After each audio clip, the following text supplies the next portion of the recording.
Y hacemos la presentación. Buenas noches a todos los que están aquí en Agora Virtual. Yo creo que hoy va a ser una charla bastante productiva con muchas preguntas. Hay varios matemáticos aquí. Tenemos a Rubén, tenemos a Rolando, que está por aquí. Rolando Alvarado tiene un canal muy interesante en YouTube donde comparte de matemáticas, libros de matemáticas, de física cuántica. Para los que deseen conocerlo, ahorita también vamos a dar la dirección de su canal. Está por aquí el profesor Eddie McNiven, fue un profesor mío, enseña actualmente en la Universidad Nacional en Manizales, en la Nacional o en la de Caldas, no recuerdo, creo que en la Nacional. En las Y dos, en Jonathan. las dos, bueno. Sí, Entonces sí, yo sí. sé que van a haber muchas preguntas y Rodrigo, un gran amigo que es el que va a dar la charla, nuestra amistad ya es de varios años, nos unió las matemáticas, justo porque eh, en un foro estaba preguntando acerca de un libro de historia de las matemáticas y bueno, ya tenemos una historia de amistad de muchos años. Es una persona que admiro mucho, que es talentosa y yo creo que ustedes muchos ya lo han escuchado. Entonces, bienvenidos todos en esta noche y los dejamos con Rodrigo. Gracias, Tatán, por esas generosas palabras con las que me presentas.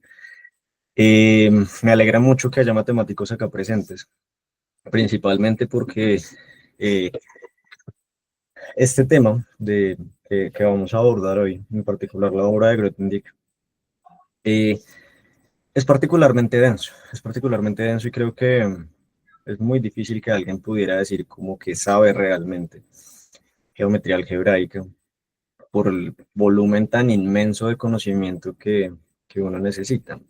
Lo decía hace un momento antes de iniciar la charla, que el propósito de esta conversación no es entrar en tecnicismos. No quisiera yo pues llenarlos de definiciones, llenarlos de teoremas, llenarlos de conceptos matemáticos, sino tener una visión general de qué ocurrió gracias a Alexander Grothendieck y el grupo Bourbaki el siglo pasado y más o menos hacia dónde se están moviendo las ideas y los conceptos matemáticos hoy día, ¿sí? Ese es como el objetivo que alcanzar el día de hoy. Titulé la charla La influencia de Alexander Grothendieck en las matemáticas del siglo XX y XXI, justamente con ese propósito, justamente con el propósito de que eh, entendamos muy bien por qué algunas personas, entre las que me incluyo, consideran que él es el matemático más importante y más influyente de los últimos dos siglos. Entonces, bien, primero que nada, pues vamos a comentar quién es este señor. Alexander Grothendieck tiene una historia de vida muy particular. Él nace en Berlín, en Alemania, pero él es hijo de dos personajes muy particulares que se llaman que son Hanka Grothendieck y Sasha Shapiro. Ya ahí hay una particularidad y es que él usa el apellido materno porque el papá es judío, Shapiro era el apellido evidentemente judío. Y pues en este contexto previo a la Segunda Guerra Mundial, las cosas en Europa pues no estaban muy bien. Y ocurre también que Hanka y Sasha eran militantes anarquistas, ambos eran militantes anarquistas, entonces pues estaban muy expuestos en cuanto a su seguridad. Entonces por eso se deciden que Alexander tenga el apellido de su madre. Y él crece en un campo de refugiados porque sus padres finalmente van presos. Él tiene una relación muy difícil con sus padres, toda su vida lo tuvo, el papá murió en un campo de concentración, de hecho. Y él, pues, creció, digamos que solo, en cuanto a sus lazos familiares. Ahora un poco más adelante, cuando les comente sobre la bibliografía o sobre la obra de él extra matemática, comentamos un poco eso también. Eh, y pues claro, eso ya lo pone a él en una situación extraña porque él ese campo de refugiados donde él crece es en Riucros, en Francia. Y pues él mismo manifiesta en sus libros que él no se siente parte de ningún lugar, es decir, él no se siente local de ninguna parte. Entonces, pues él crece en este campo de refugiados y sobre su adolescencia se da cuenta de que pues tiene habilidades, sus profesores se dan cuenta de que tiene habilidades para las matemáticas y pues él viaja finalmente a, a, en Francia y acercarse a los matemáticos más importantes que eran Henri Cartan y Jean Dieudonné. De ahora hablaremos un poco más al respecto de eso. Y pues ahí explota su carrera. Gana la medalla Fields, que es el premio más importante en matemáticas. Y ahí él rechaza, él no tanto rechaza la medalla, sino la asistencia a la ceremonia. Él no va a la ceremonia de entrega, eh, porque él se opone por su contexto de infancia, y es algo que marca transversalmente toda su vida. Él se opone abiertamente a la guerra y a los conflictos armados. Entonces, al estar en esa posición política, él se niega a recibir la medalla. Y posteriormente eso pues también va a tener una influencia en el final de su vida y el final de su carrera como matemático. Esto pasa los últimos años de su vida en reclusión. Él se aísla de la comunidad matemática, de la comunidad en general. De hecho se hace ermitaño, se va a vivir en las montañas de Francia y nadie sabe de él, nadie sabe de él. Vuelve a aparecer pues ya cuando se da la noticia de su muerte, pero él se alejó completamente de todas las comunidades matemáticas y no matemáticas y pues vivió, murió como un ermitaño al final de su vida.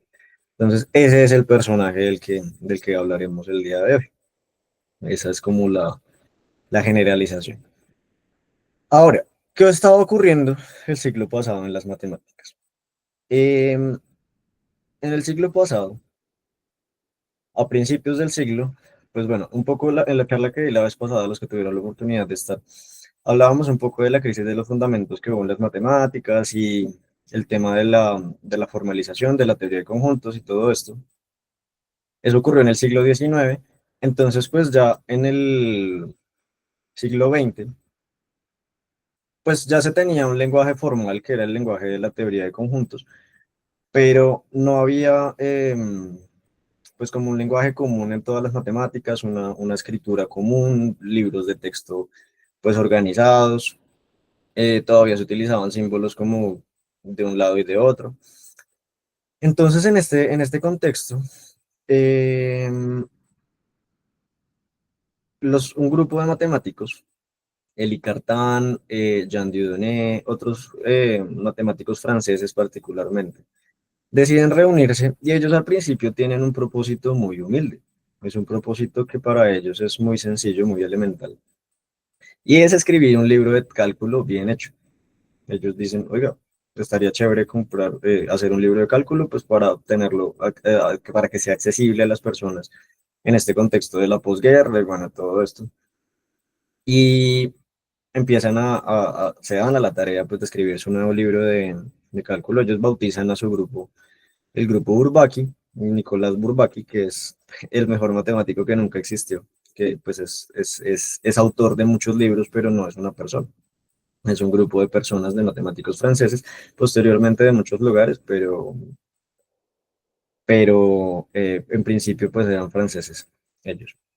Entonces cuando empiezan con esta tarea de escribir su libro de cálculo, se dan cuenta de que se hace muy difícil escribir matemáticas sin el rigor que se espera pues en términos de la teoría de conjuntos, en términos de ya las definiciones que se tienen. Entonces, la empresa que en principio parecía muy chiquita se hace gigantesca. Se hace gigantesca es que terminaron escribiendo 6 libros distintos de topología, de álgebra, de análisis, de álgebra conmutativa y de teoría de conjuntos.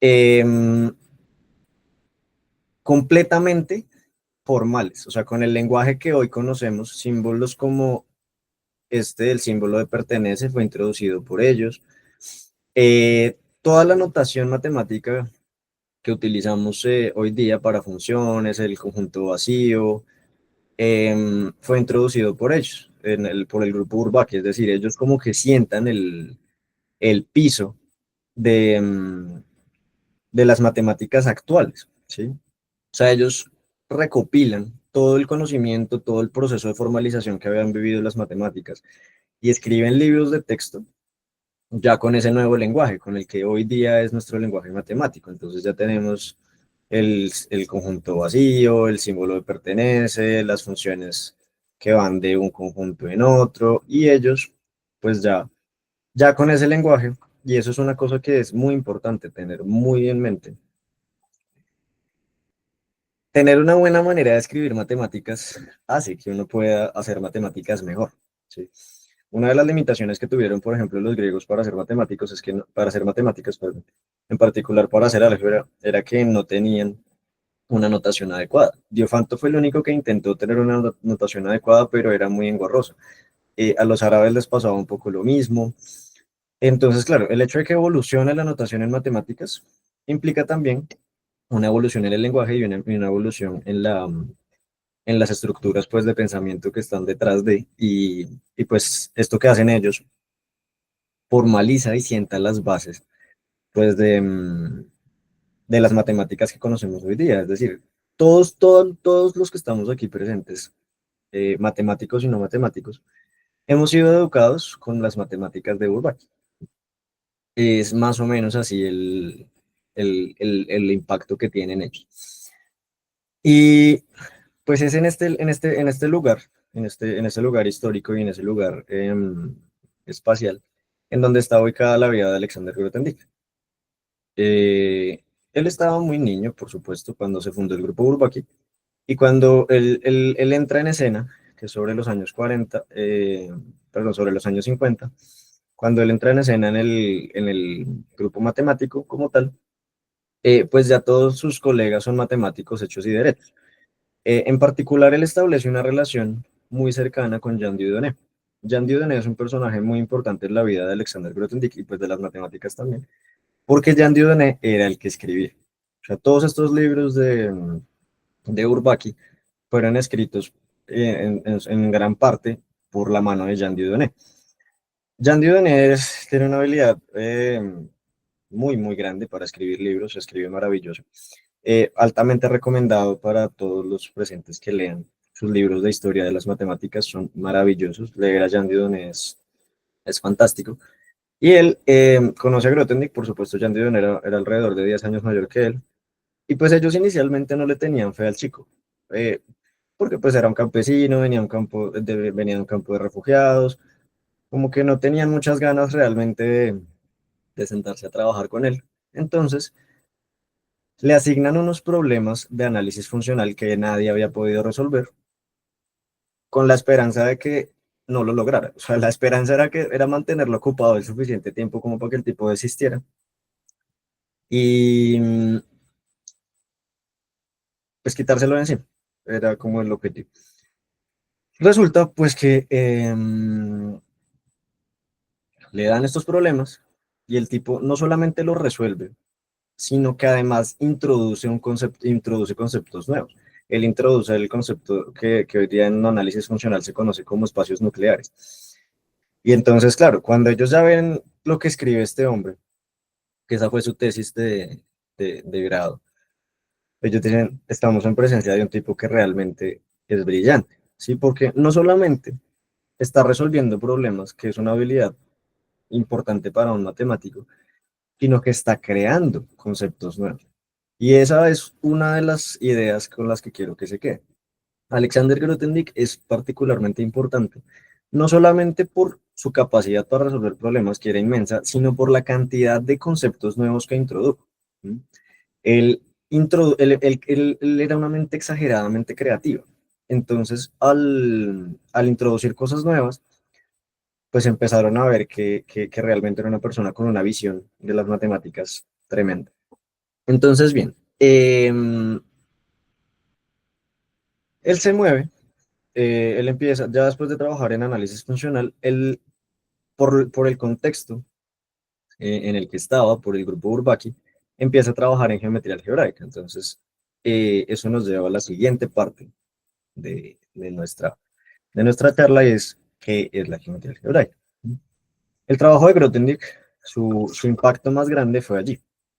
Él tiene un impacto en otras áreas de las matemáticas, como la topología o como el análisis funcional, pero su gran obra fue en particular en la geometría algebraica. Entonces, ¿de qué va esto? La geometría algebraica es el estudio de los ceros de un polinomio, ¿sí? Cuando uno está en el bachillerato, a uno le enseñan que cosas como estas, y igual a x al cuadrado, describen una curva en el espacio, en particular en este caso es una parábola.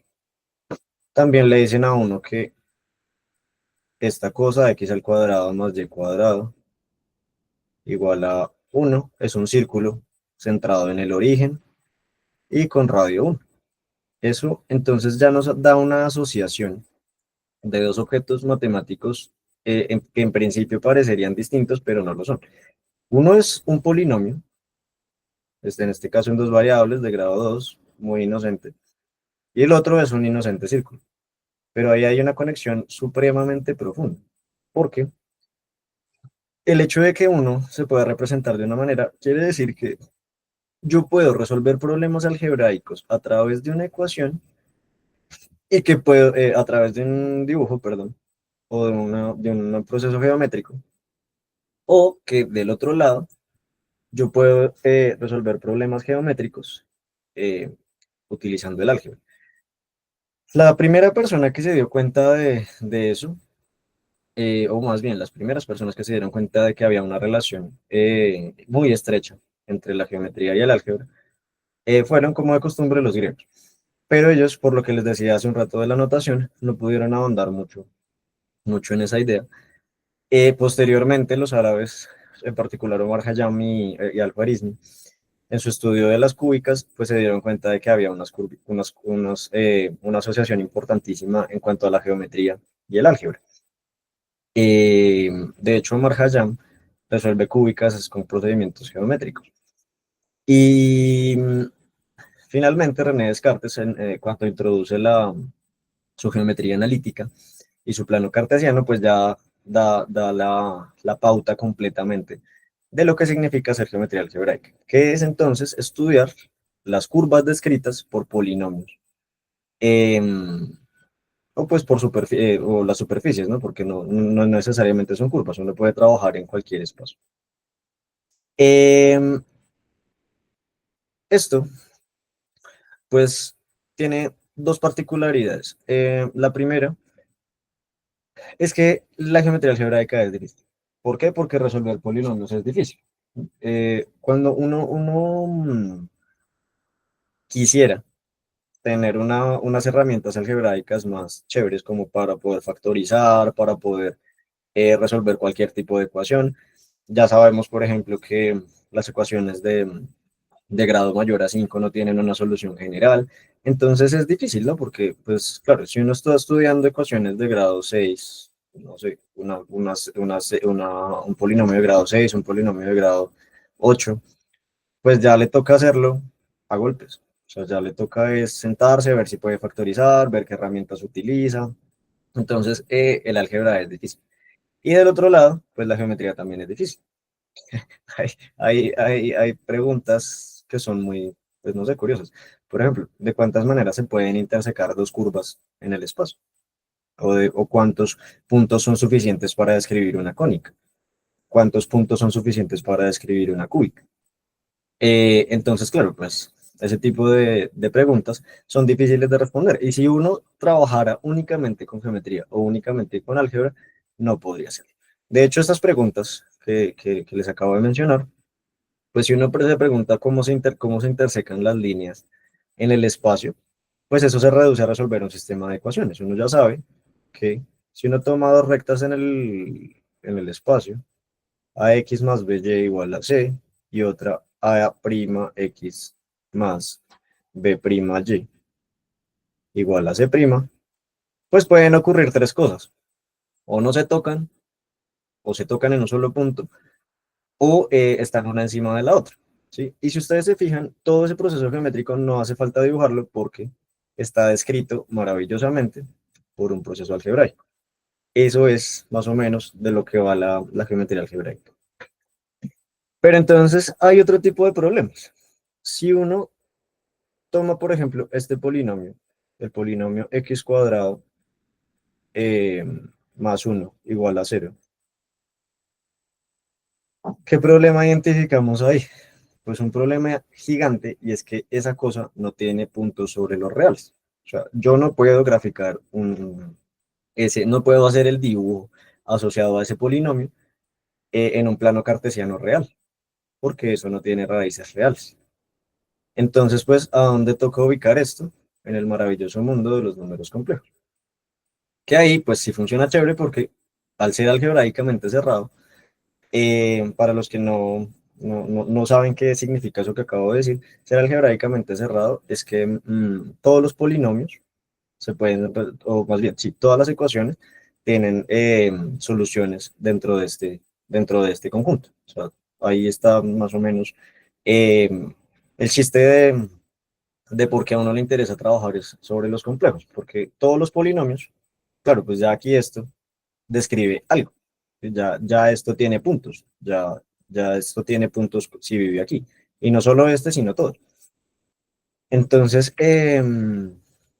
pues es más o menos esa la idea general de qué consiste la geometría algebraica, resolver problemas del álgebra y de la geometría utilizando herramientas ahí combinadas.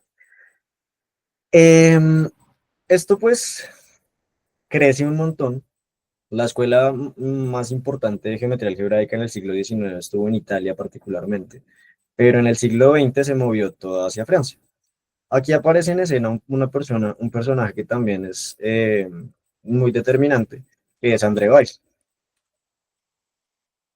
André Weil, pues él realmente trabajaba en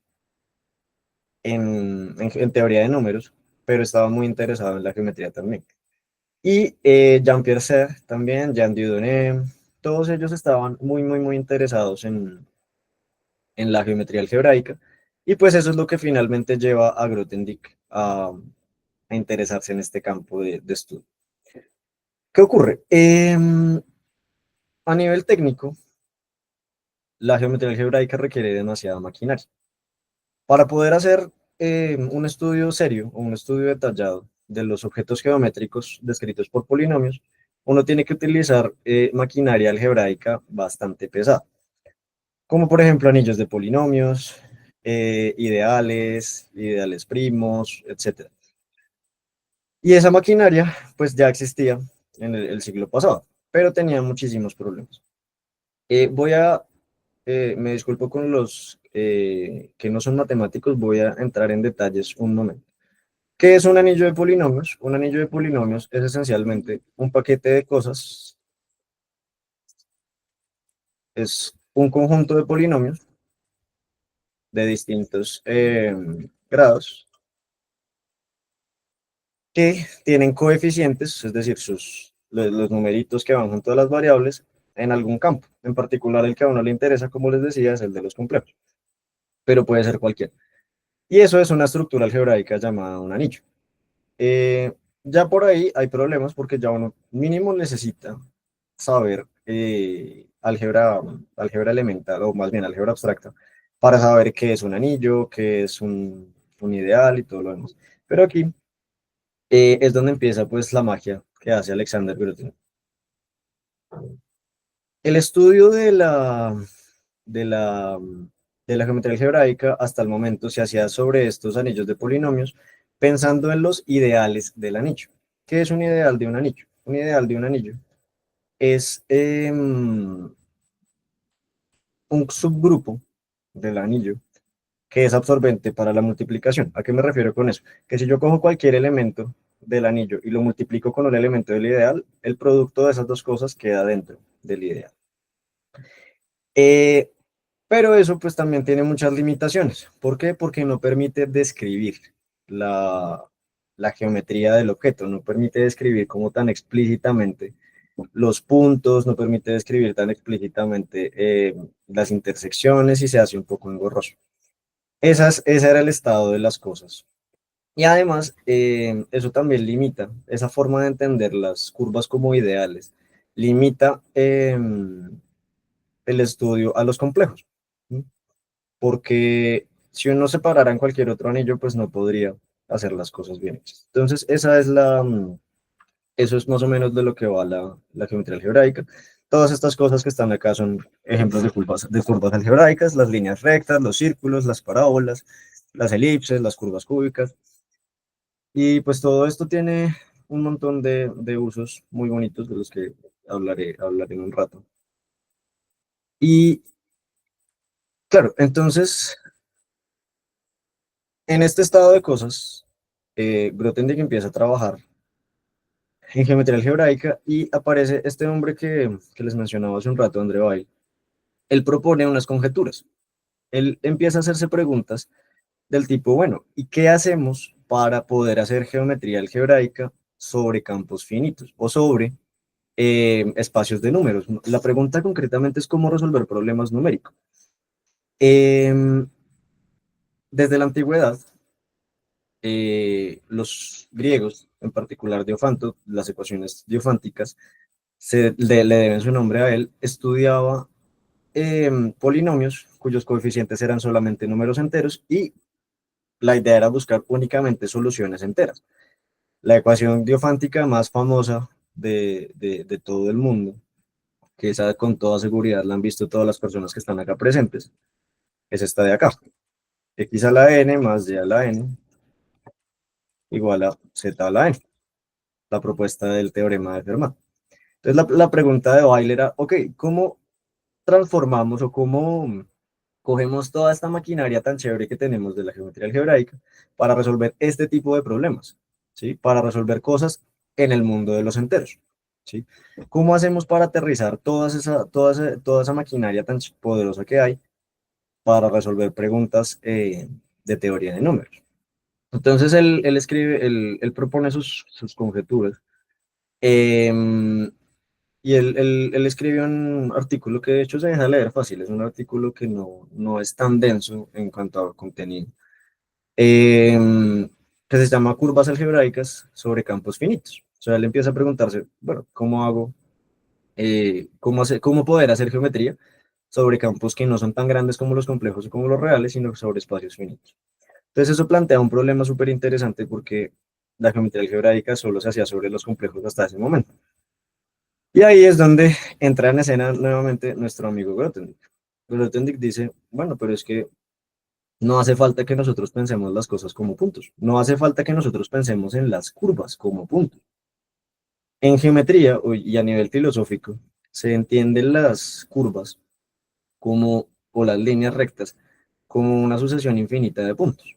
¿Sí? Y eso es por lo que la intuición que uno tiene en su cabeza.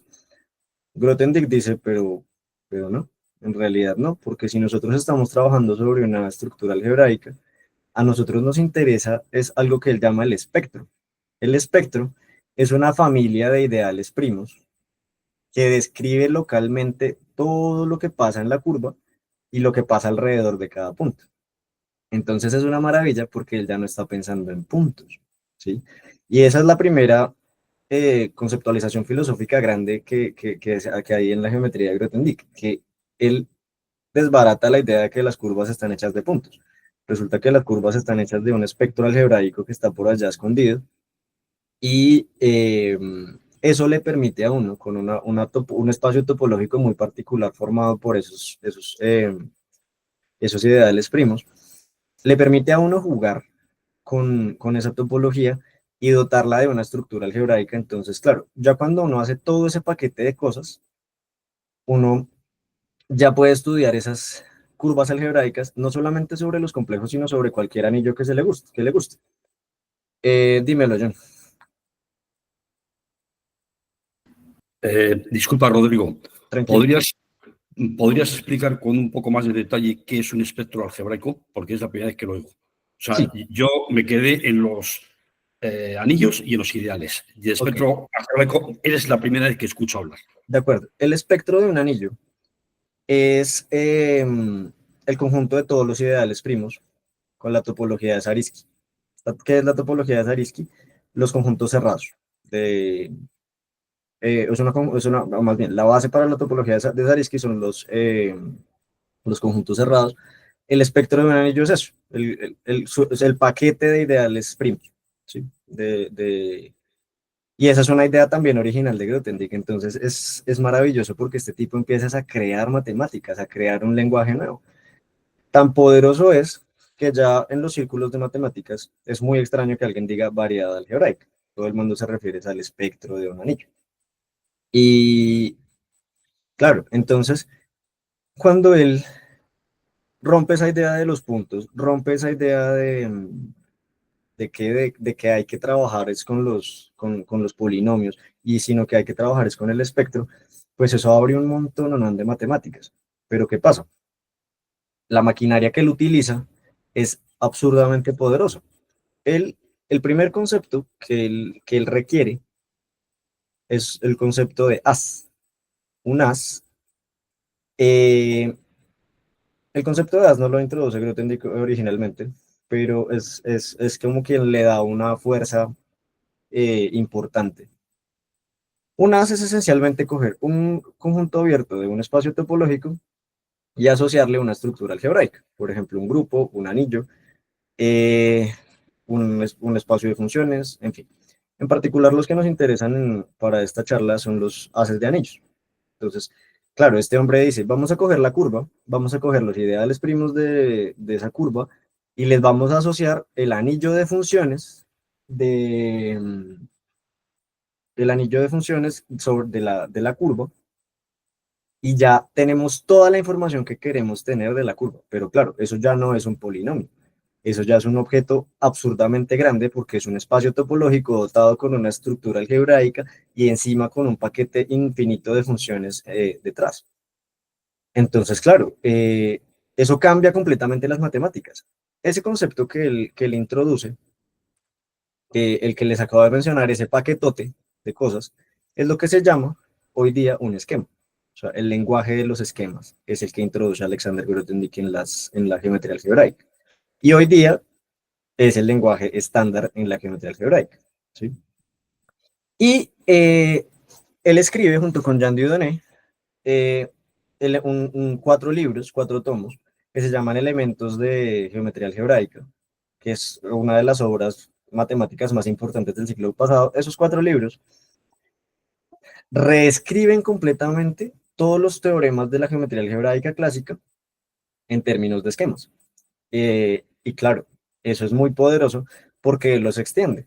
Por ejemplo, el teorema de Riemann-Roch, él lo extiende y ahora se llama teorema de Grothendieck-Riemann-Roch, porque él lo extiende ya no solamente a los complejos, ya con los esquemas uno puede trabajar sobre cualquier cosa, sobre los enteros, sobre un anillo de funciones, sobre un anillo de cualquier cosa, de matrices, donde más le guste, o sea, donde uno puede hacer geometría algebraica en cualquier anillo. Y eso es una maravilla, porque eso ya le da una solución al problema que estaba proponiendo André Weil, de cómo hacemos geometría sobre los complejos, sobre los enteros, perdón. Para no hacer largo el cuento y no entrar más en detalles, la prueba del último teorema de Fermat termina utilizando maquinaria de este tipo, porque hay unas conjeturas que están asociadas al último teorema de Fermat, que son las conjeturas de Shimura-Taniyama-Weil. Ese Weil es el mismo, André Weil. Que pues están, o sea, esas conjeturas implican el último teorema de Fermat. Esencialmente ese era el problema, o sea, probar esas conjeturas de Shimura-Taniyama, que eran un problema en geometría algebraica. ¿Cómo se logró hacer eso?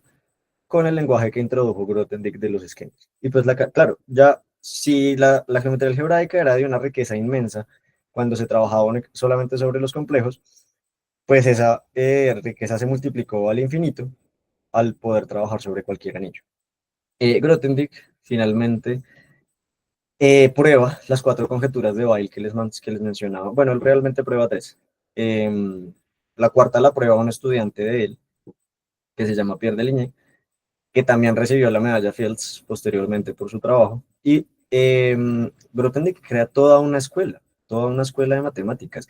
Y todo su trabajo influencia al de otros grandísimos matemáticos amigos de él, como Jean-Pierre Serre, como Pierre Cartier, como Jean Dieudonné. incluso Emil Artin también, Michael Artin también, David Mumford. O sea, si uno hace una revisión de la cantidad de medallistas Fields que trabajaron directa o indirectamente con Grothendieck del siglo pasado, hay una proporción muy grande de gente que lo hizo. Y él no se quedó ahí, no se quedó ahí. O sea, ya esto de introducir los esquemas es una cosa monstruosa. Y esto resulta que ya no está, después otras personas se dan cuenta de que no, esto no está ubicado dentro del lenguaje de la teoría de conjuntos usual. Se dan cuenta de que el lenguaje natural para la geometría algebraica es la teoría de categorías, porque estas cosas son objetos gordísimos.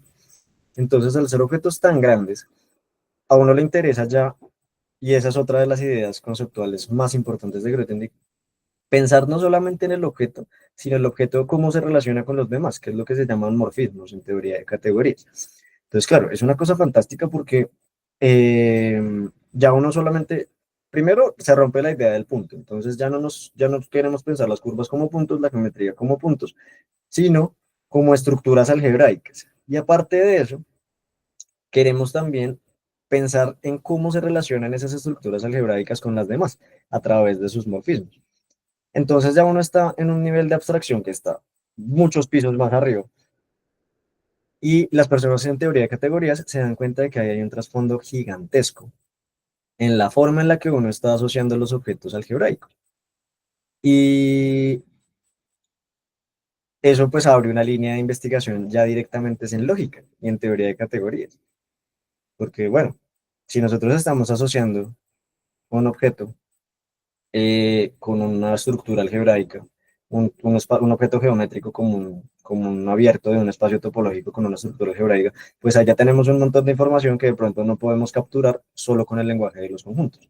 Y eso pues también abre un montón de investigación ya directamente en lógica y en teoría de conjuntos. O sea, Grothendieck le estaba dando trabajo a todos los matemáticos del mundo porque sus ideas eran tan novedosas y tan disruptivas que pues creaban nuevas líneas de investigación todo el tiempo. Posteriormente, en ese sí no en eso no voy a entrar porque pues es bastante más abstracto. Él va más allá incluso del concepto de esquema, introduce el concepto de topo, posteriormente introduce el concepto de motivo y él deja todo ahí. Aquí hay esa es como la obra matemática de Grothendieck a grandes rasgos. Obviamente resumida, espero que no se esté revolcando en su cripta con lo que como acabo de compactar su obra. Y estamos hablando de alrededor de 20 años de investigación. ¿Qué ocurre? Él trabaja en un lugar que es determinante no solamente para su vida, sino para las matemáticas de todo el mundo, el Instituto de Altos Estudios Científicos de París. Ese lugar, al sol de hoy, tiene 8 medallistas Fields en distintas áreas de las matemáticas, entre ellos Alexander Grothendieck. Él trabajaba ahí y él en algún punto se da cuenta de que su salario viene de parte del Ministerio de Defensa de Francia. Por sus posturas antiguerreristas, él decide renunciar al Instituto de Altos Estudios Científicos de París. Y él espera de corazón que las personas de su alrededor, de las personas de su entorno matemático, las que él consideraba más cercanas, Pierre Deligny, Pierre Cartier, Jean Dieudonné, André Weil, que lo secundaran. Él de corazón esperaba que ellos tomaran una postura también antiguerrerista, una postura ambientalista, una postura del cuidado del ambiente, de la gente, y todos le dieron la espalda, o por lo menos eso es lo que él manifiesta. Entonces él ya ahí empieza a tener una ruptura con con la comunidad matemática y se involucra más con causas sociales. Él se involucra mucho con el activismo social, con el activismo ambiental y se aleja un poco del escenario matemático y también pues el escenario matemático se aleja de él. Ya sobre los años 80, él trabajando en la Universidad de Montpellier, pues decide simplemente ya renunciar a todo porque él entra en un estado, podríamos decirlo de algún modo paranoico, de que no le están reconociendo su obra.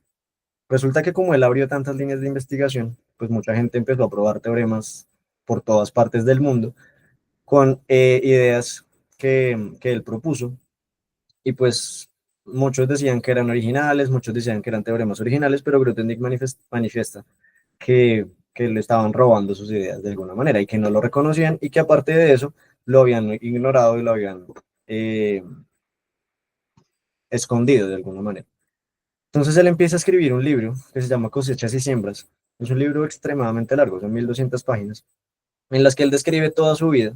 Él es una autobiografía de él, se puede conseguir en español, si gustan ahora les envío el enlace, en la que él describe su ruptura personal con el mundo matemático, cómo eso lo rompió a él internamente también, él sufrió mucho por eso, su relación con su madre, su relación con todo, y sus perspectivas filosóficas del mundo. Él era completamente pacifista, completamente ambientalista, estaba muy en contra pues del armamento nuclear, y él decía que no estaba bien que se hicieran matemáticas para la guerra o matemáticas aplicadas, porque él decía que tarde o temprano se lo iban a terminar usando para matar gente. Entonces él empieza a alejarse mucho y empieza a hacer un descubrimiento espiritual en su vida. Alexander Grothendieck se vuelve muy creyente de, de- en Dios. Él toda su vida fue creyente, pero al final de su vida se refugia mucho en su espiritualidad, empieza a hacer reflexiones ya de carácter más teológico, escribe un libro al respecto de eso que se llama La clave de los sueños, de cómo él experimentó su relación con Dios a través de los sueños, y desaparece de la comunidad matemática. Sobre los años 80 y 90, él desaparece completamente de la escena del mundo, se hace ermitaño, se cartea con algunas personas ocasionalmente, pero no aparece. Y claro, todas las personas que de alguna manera compartieron con él, pues siguen trabajando en matemáticas. Y eso es algo que también a él le duele mucho, porque él dice como, bueno, pero yo ya no estoy, pero siguen usando mis ideas, me ignoran completamente, no les importa que yo no esté, pero siguen trabajando. Y él de hecho abiertamente los acusa de plagio, él lo dice en su libro, como esta gente me plagió. Pero pues no es así. La realidad es que pues él dio ideas muy fecundas, que hoy día son el lenguaje estándar. De hecho, ahora estaba leyendo, cuando estaba preparando lo que les quería contar, estaba leyendo el libro que escribió David Mumford sobre esquemas. David Mumford fue uno de los estudiantes de Grothendieck. David Mumford le dedica el libro a Alexander. Y pues bueno, pasa todo lo que pasa en matemáticas, se empieza el movimiento en teoría de categorías, el movimiento en topología, él también prueba un montón de teoremas durísimos en, en topología, introduce un nuevo lenguaje de cohomología, yo no voy a irme tan lejos, introduce nuevos lenguajes de cohomología para la topología, o sea, él introduce una cantidad de lenguaje impresionantemente grande en las matemáticas. ¿Qué pasa? Como él se va de la comunidad matemática de una manera como tan intempestiva, la mayor parte del trabajo de él queda inconcluso. Y además de eso, él pide explícitamente que no se imprima y que no se edite su trabajo, ¿sí? Entonces quedan un montón de manuscritos, quedan un montón de cosas, las cartas, la correspondencia en particular con Jean-Pierre Serre. Hace relativamente poco, Springer publicó todas las cartas pues las de interés matemático, entre Jean-Pierre Serre y Alexander Grothendieck. Y todo eso, pues es el alimento de la comunidad matemática hasta el sol de hoy. En la introducción del concepto de esquema, rompe completamente la geometría en dos, porque ya no estamos pensando en puntos, ya es un nivel de abstracción en el que simplemente estamos pensando en objetos algebraicos asociados a un paquete de funciones que además están asociados a un espacio topológico. ¿Sí? Estamos pensando es en cómo interactúan los espacios. Y por otro lado, eso es algo que Grothendieck llama el punto de vista relativo. Él decía que los problemas en matemáticas no se debían resolver a golpes. Él hay una reflexión muy bella que él hace comparando las cosas como abrir una nuez, comparando la resolución de problemas en matemáticas como abrir una nuez. Él dice, uno puede coger la nuez y darle un martillazo. Eso es una opción para abrir la nuez. Pero también puede sumergirla en agua, frotarla, esperar que se ablande y que de manera natural se abra. Esa es la vía que él propone para resolver problemas en matemáticas. Él dice que los problemas en matemáticas no son problemas en el sentido de que no son una situación que no se pueda resolver, sino que están ubicados en el lugar incorrecto. Es decir, él dice que hay que crear una teoría alrededor del problema en donde el problema ya no sea eh, un inconveniente, sino que por sí mismo, como la nuez, se abre. Eso es lo que él llama el punto de vista relativo. Claro, pues la gente que es más práctica dice, pero pues hombre, si nosotros tenemos herramientas, pues le damos un martillazo a la nuez y ya está. O sea, no hace falta crear toda una teoría para un problema específico. Y eso fue algo que también a él le chocó mucho, porque muchos matemáticos de su escuela, eh, pues elegían el camino de darle el martillazo a la nuez y ya. O sea, no querían avanzar en ese proyecto tan inmensamente grande de reforma que él tenía, porque él quería reformar, unificar las matemáticas de una manera muy profunda.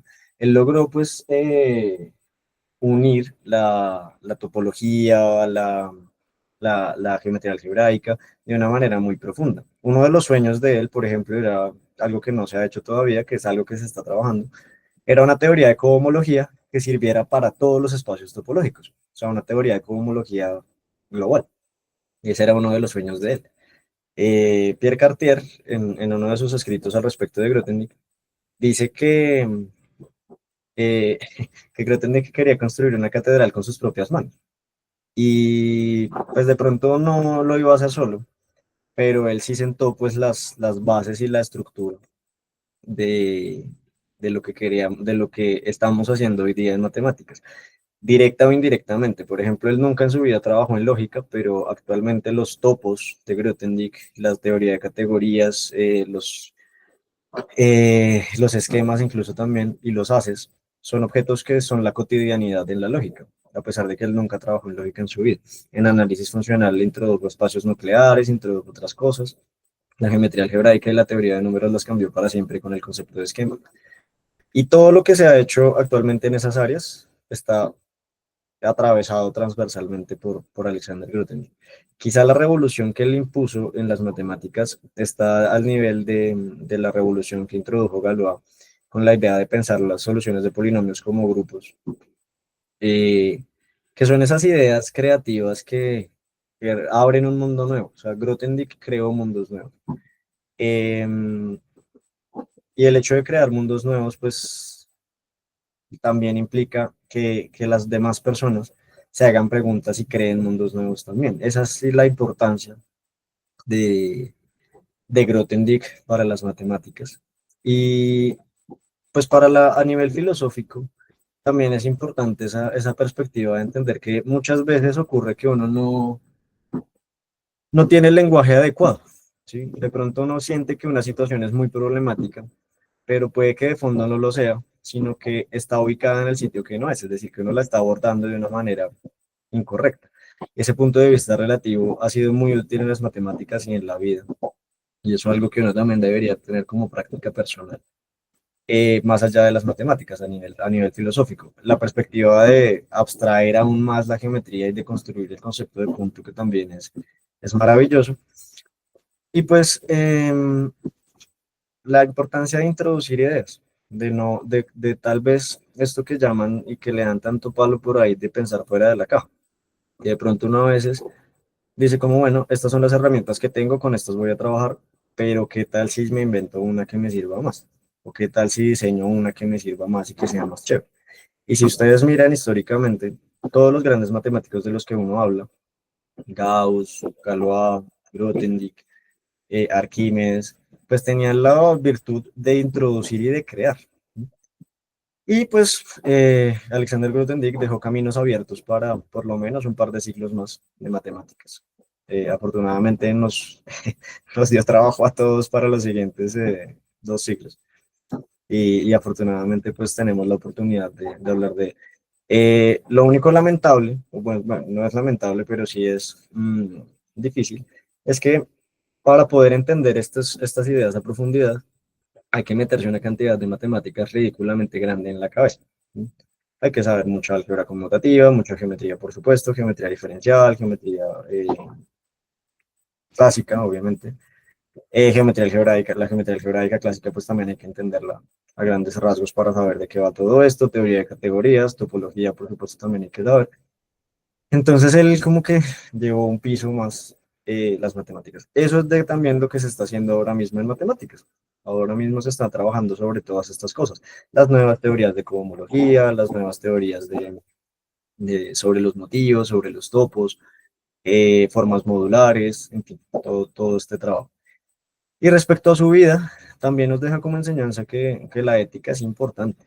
La ética es importante. De pronto uno no debe estar dispuesto a recibir dinero de cualquiera solamente por investigar, que esa era una de las cosas que él decía, ¿no? Que muchos de sus colegas estaban dispuestos a recibir dinero del que fuera, simplemente por trabajar. Y, y pues que de todas maneras el científico no debe ser un ser aislado de la sociedad, sino que pues debe estar inmerso en las problemáticas de la sociedad y debe estar inmerso en las luchas y en las situaciones pues que ocurren en el día a día, porque no es solamente sentarse en un tablero a ver cosas, sino por supuesto también compartirlas con el mundo. Y pues también su vida espiritual es muy interesante. Si desean leer, voy a compartirlos ahora mismo. Eh, el enlace del sitio en donde uno consigue una colección de Grothendieck es un profesor que se dio a la tarea de traducir los trabajos de Grothendieck y hay mucha información muy bonita. Voy a compartir acá en el chat el enlace para que lo puedan ver. Ya lo puse ahí. Ahí está toda la obra de Grothendieck, hay archivos y enlaces de personas que han escrito sobre él, semblanzas que han hecho después. Creo que la persona que más escribió al respecto de eso fue Pierre Cartier. Permítanme les muestro la, la, la interfaz para que la vean un poco.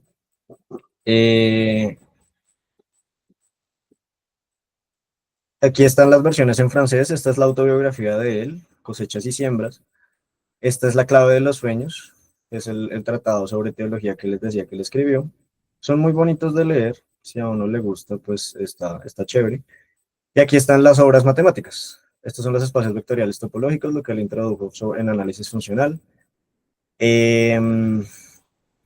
Toda su obra. Aquí están elementos de geometría algebraica 1, 2, 3 y 4, que son maravillosos para quien quiera leerlos. No son fáciles de leer, pero pues vale la pena. Aquí está la correspondencia con Mumford, la correspondencia con Serre. Esto está comentado por Alain Kohn, que es uno de los matemáticos más importantes también del siglo pasado. Introdujo la geometría no conmutativa y bueno, muchas cosas muy bonitas. Y si ustedes se fijan, todos los matemáticos, Gerd Faltings, que también fue medalla Fields, John Tate, que también fue medalla Fields, Jean-Pierre Serre, que también fue medalla Fields, se carteaban con Grothendieck por una u otra razón. Bueno, esto de sobrevivir y vivir es una cosa interesante que se me pasó por alto comentar. Él tuvo un periódico, no tuvo mucho éxito, en el que escribía sus ideas políticas. Y acá están libros de personas que han escrito sobre él. Este de Winfried Schirlau me parece muy bonito, este de quién es Alexander Grothendieck, me parece muy lindo, de sus posiciones sobre la anarquía, sobre las matemáticas, sobre la espiritualidad. Él era anarquista también, al igual que sus padres. La mamá, aquí hay una semblanza de la mamá también. Bueno, aquí aparece también Cedric Villani. Este de Rising Sea es un libro muy bonito para aprender geometría algebraica desde cero. Si uno no tiene mucha idea, está chévere. Es como muy autocontenido. Aquí también hay una guía a la obra de Grothendieck por Fernando Salamea, que sé que varios de ustedes lo conocen. Entonces, pues les comparto ese enlace para finalizar mi intervención, para que puedan disfrutarlo y pues sean conscientes de la maravillosa obra de este señor. Y eso era lo que yo tenía para compartirles el día de hoy. Muchas gracias por su atención. Si tienen preguntas, dudas, comentarios, quejas, reclamos, sugerencias, aportes que hacer, seguramente muchos de los colegas tendrán cosas importantes para decir que se me habrán pasado por alto. Entonces, pues los escucho. Gracias a ustedes, Eduardo y Rubén. Muchas gracias, Rodrigo. Eduardo está levantando la mano. Bueno, mucha gente va a hacer preguntas. Pienso que pueden ir haciéndolas. Eduardo, sigue. Si quieres, haz tu pregunta de una vez. Te escuchamos.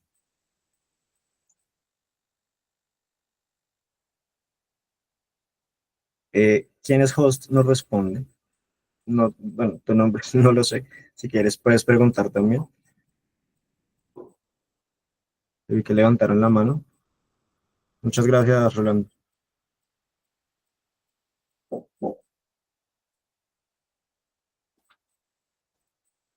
Preguntas, comentarios.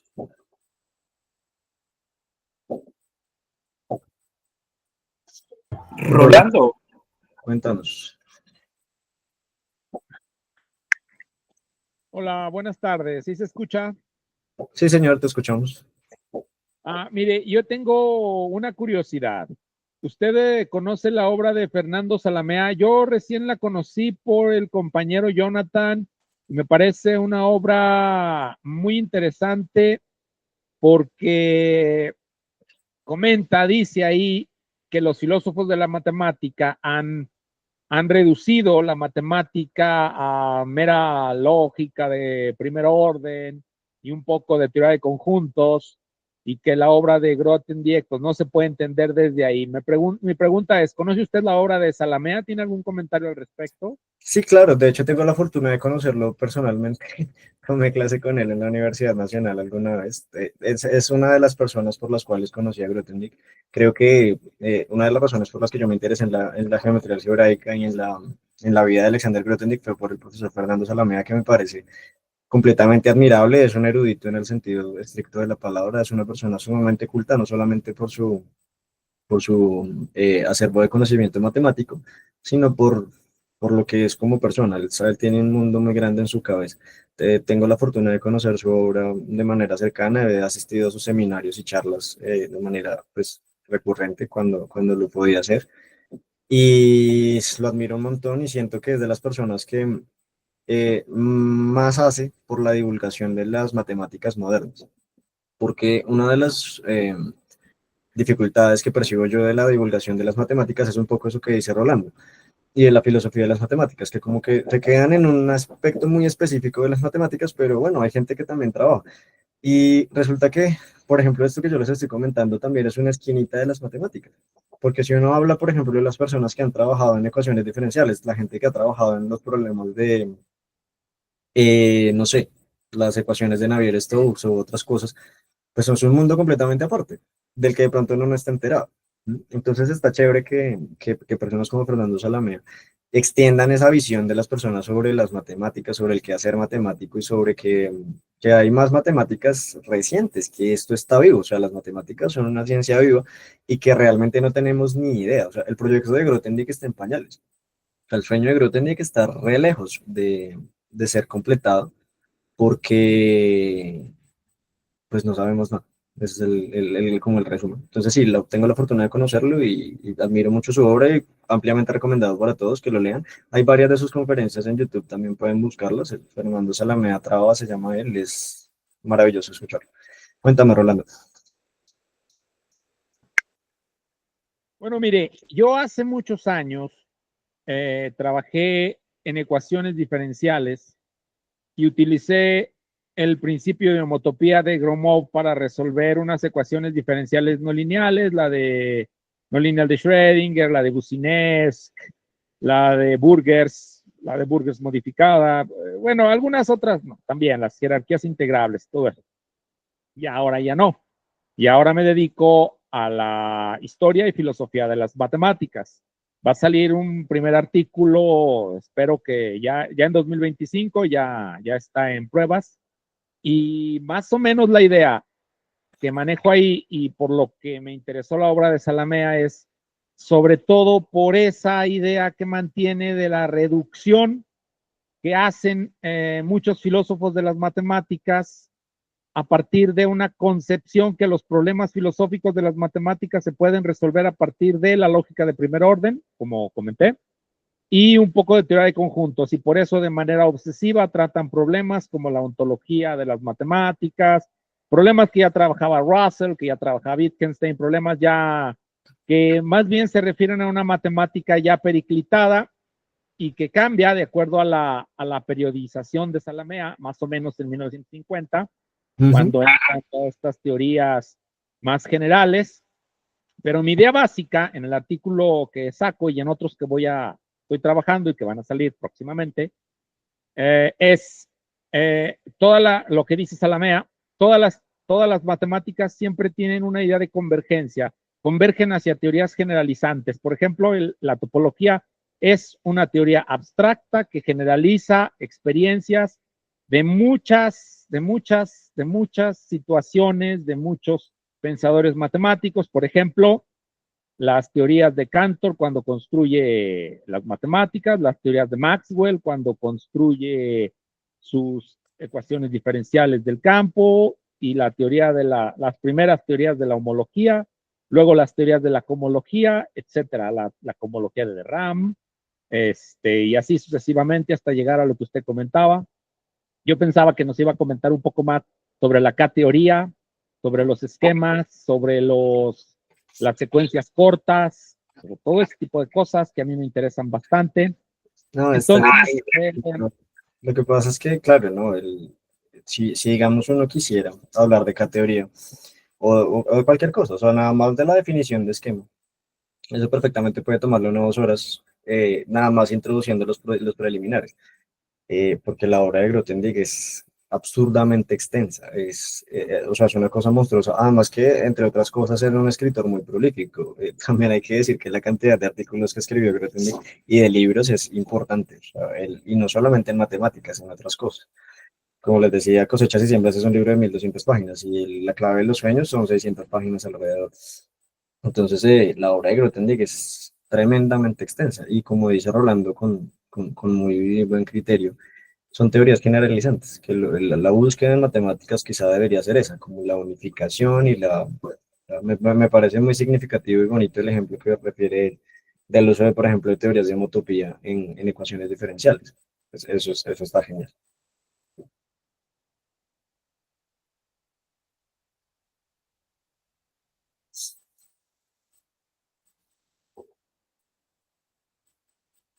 ¿Alguna otra pregunta, alguna otra intervención?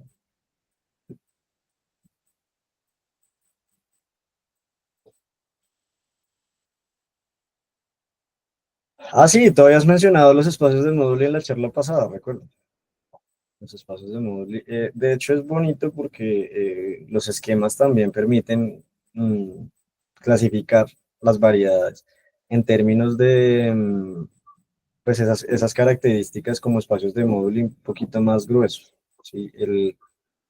Em, David Mumford, en el libro The Red Book of Varieties and Schemes, él habla de espacios de módulo en ese lenguaje. Puedes revisarlo, está chévere. Yo por allá no he ido tan lejos porque a mí me gusta más la geometría aritmética, es decir, la geometría algebraica trabajada sobre espacios enteros, con números enteros. Pero la clasificación de curvas y espacios de móduli es maravilloso. Y este lenguaje de los esquemas también facilita mucho las cosas. Uno, uno a veces es chistoso porque uno ve todo este lío de cosas y uno dice, bueno, pero hace falta enredarnos tanto, pero ya después de que uno como que coge el sabor de para dónde van los esquemas, se da cuenta de que en realidad simplifican un montón el trabajo y que pasa lo que Grothendieck refiere de la nuez, o sea, ya los problemas surgen solos, o sea, ya uno utiliza ese lenguaje de los esquemas y el teorema sale solo, ya uno lo ve ahí, es muy natural verlo. Y esa es una cosa muy bonita del trabajo de Grothendieck también, él es muy elegante.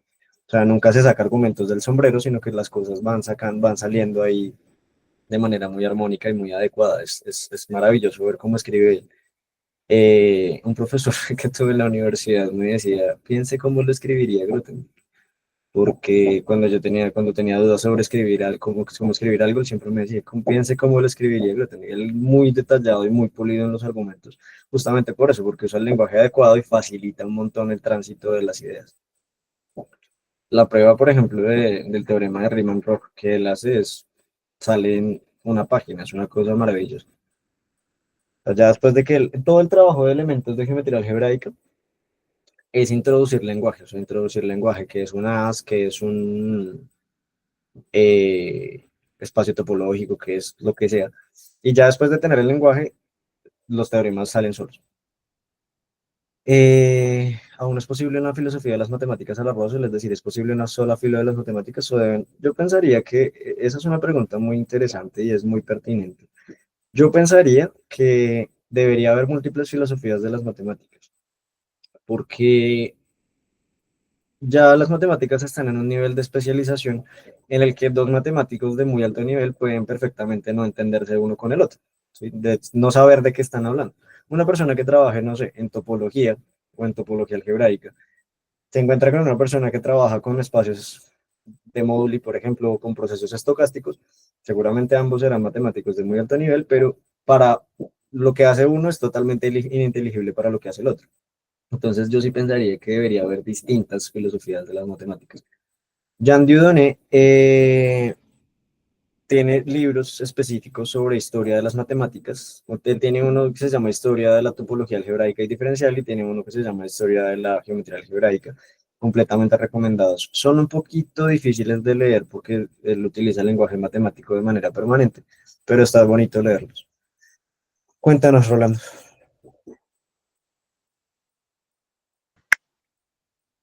Hay algo que mencionó hace un momento relativo a Grothendieck. Dijo, Grothendieck crea conceptos matemáticos.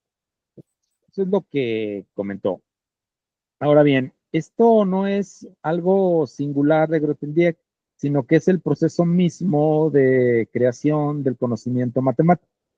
Todos los matemáticos crean, bueno, los creativos, vamos a decir eso, todos crean conocimientos nuevos, conceptos nuevos que les permiten demostrar de manera mucho mejor teoremas previos. Voy a poner un ejemplo. Cuando Poincaré trata de demostrar su teorema de la recurrencia, él sabe, él supone, sabe que hay excepciones a ese teorema e introduce un concepto que es muy común ya, que es ese de casi en todas partes, trata de medir la abundancia de excepciones mediante un argumento probabilístico, que es, bueno, vamos, el conjunto de excepciones al teorema de la recurrencia, es decir, de puntos que no recurren, tiene medida cero. Esa fue su innovación en ese momento, Pero por supuesto eso no es suficiente, porque la construcción de la teoría de la medida, posterior al teorema de la recurrencia y de la teoría ergódica, requirió todavía un aparato mayor de conceptos. En este caso, la teoría de la integral de Lebesgue, todo el aparataje que introdujo Birkhoff sobre las teorías de Hadamard. Es decir, todos los matemáticos construyen conceptos nuevos que los llevan a teorías cada vez más generales. Cuando las ramas de la matemática están muy separadas, uno puede imaginar, pero esto es especulativo como todo, que tarde o temprano esas ramas van a converger a través de una teoría que las unifique. A final de cuentas, la topología surge de la unificación de conceptos que aparecieron en diferentes disciplinas, vamos a decirlo así. Todo lo que fue la construcción del cálculo vectorial y las curvas, la idea de integral de línea, donde concluye en una forma de topología algebraica, la construcción de la teoría de las cocadenas, la topología algebraica, pues, y todo lo que fue la introducción de los conceptos de vecindad por Cantor, por aquel teorema que luego le salió mal, donde demostraba, según él, que es posible establecer una correspondencia biunívoca entre continuos de 2 dimensiones y continuos de 1 dimensión, que llevaron luego al teorema corregido o el teorema correcto establecido por Brouwer, y que concluyeron en los axiomas de Kuratowski de una topología que ya era general y que incluía todos los campos que parecían dispersos, es decir, y esto lo leí también en Salamea, las matemáticas a final de cuentas van siempre hacia las teorías unificantes, aunque parezca que no es así, aunque a lo mejor no nos damos cuenta, por eso la idea de Salamea, esa me pareció muy interesante, eso que dice él, que acabo de comentar, que las matemáticas tienen esa tendencia a construir grandes teorías significadoras, a contrario sensu de lo que dicen los posmodernos, que estamos en la época del pensamiento fragmentario, la muerte de los grandes relatos, aquel libro de Lyotard, tan leído, tan mal leído y tan citado y tan mal citado, que bueno, eso nos da una idea de lo sugerente que es la filosofía salamea. Y lo que comentó usted no es singular, todos los matemáticos creativos crean nuevos conceptos. La matemática es productora de nuevos conceptos y esos conceptos cada vez más generales unifican lo que en principio era un campo de dispersión, de cosas dispersas, que es precisamente lo que Salamea menciona, de que las matemáticas van en contra de esa idea de la filosofía, llamémosle posmoderna, por decirlo de algún modo. Gracias. Muchas gracias, Rolando. Sí, adhiero, suscribo completamente a lo que dice Rolando. Un excelente aporte. Realmente sí se quisiera, ¿no? Quisiera uno poder hablar de la matemática, de una unificación. Y es curioso porque los puentes cada vez son más, pero de hecho uno de los logros más importantes de este año fueron unos avances en el programa Langlands, que es justamente una propuesta de unificación de muchas áreas de las matemáticas. Entonces sí, quisiéramos algún día poder hablar de la matemática, pero tardarán varios años. Tendremos trabajo para unos 3 o 4 siglos al menos. ¿Algún otro comentario, aporte o pregunta? No sean tímidos, por favor.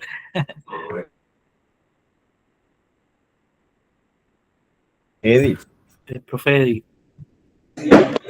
La discusión que están teniendo en este instante me parece interesante porque me hizo acordar de un trabajo que expusieron en la Universidad Nacional C de Manizales acerca como de un algoritmo o de un algoritmo, un método que hicieron como heurístico, aplicando como la lógica y todo eso, y lo que hacía era como encontrar las diferentes ramificaciones entre las áreas de las matemáticas y cómo ésta se comunicaba, e incluso el hombre explicaba ahí cómo era posible reunir diferentes áreas de las matemáticas para crear nuevas teorías, ¿no? Entonces, lo que pasa, yo diría que sí podemos hablar de la matemática, porque si nos ponemos a ver, hay como una relación entre todas las áreas o los campos que hay de la matemática, sino que es tan amplia, o sea, las ramificaciones o las uniones que hay son tan amplias que pues para las limitaciones que tenemos nosotros como seres humanos es difícil poder abarcarla en su totalidad, ¿no? Entonces, porque si uno se pone a ver, por ejemplo, en lo que estabas explicando la geometría algebraica, pues ahí estás uniendo dos áreas que al parecer eran totalmente aisladas, ¿no? Geometría y álgebra, pero ahí la estás uniendo. Y si tú te pones a ver como que hay diferentes áreas de las matemáticas o conceptos de las matemáticas que si vos lo atacás desde el aspecto del análisis, desde el aspecto de la topología, desde el aspecto de la álgebra, pues pareciera que fueran distintos, ¿cierto? Parecen distintos, pero en realidad convergen. Es como cuando yo me acuerdo que a mí me orientaron el curso de análisis vectorial y normalmente uno pregunta, ven, ¿y cómo te orientaron el curso de análisis vectorial? Entonces algunos dicen, no, desde el aspecto topológico, netamente topológico. Otros dicen, no, desde el aspecto de la teoría de la medida. Por ejemplo, a mí me lo explicó Francisco Caicedo, yo creo que usted lo debe conocer, Rodrigo, es muy conocido allá en Bogotá, en la sede de Bogotá, es uno de el primer doctor en matemáticas de Colombia y muy conocido por su trabajo. Él me lo dio desde el aspecto de las aplicaciones multilineales, ¿cierto? Y pues es una teoría bastante bonita, engorrosa, eso sí, dura, pero bonita de ver el análisis vectorial. Entonces yo diría que sí podríamos hablar de la matemática, pero nuevamente somos limitados, ¿sí o no? Por supuesto. Entonces esas limitaciones no nos permite como abarcar o ver las uniones que hay entre todas las áreas. Por ejemplo, uno habla de sistemas dinámicos, que es un tema que me ha interesado, y uno puede hablar ahí de variedades diferenciales en sistemas dinámicos y geometría riemanniana y desde respectivas teorías. Normalmente el trabajo que yo he hecho es como utilizar un poco teoría de estabilidad, teoría espectral y todo eso. No me he metido mucho desde la teoría de las variedades diferenciables, porque como vos explicas, todas esas teorías requieren como de una matemática muy pesada, demasiado pesada. Entonces hay que como dedicarse un buen tiempo a poder como abarcar ese como conocimiento. E incluso uno también puede hablar de, pues lo que tú decías de variedades algebraicas, que ya tú lo hablabas desde los ideales, ¿cierto? De la teoría como espectral de los ideales. Entonces es eso. Y este hombre entonces, pues como para cerrar la idea, explicaba a través de ese algoritmo y de métodos heurísticos, cómo muchas áreas de la matemática tenían origen de las bases y entre ellas también se conectaban y daba también la posibilidad de crear nuevas teorías. Era muy interesante, trabajo muy interesante. No recuerdo ahorita cómo se llama el algoritmo, la verdad. Gracias, Eddie. Eddie toca dos puntos que me parecen fundamentales. Primero, que la capacidad humana es limitada, eso es un hecho incontrovertible, y que eso también nos lleva a una conclusión importante, y es que uno no puede hacer matemáticas solo. Eso es una cosa fantástica, porque eso también implica que uno interactúe con las personas.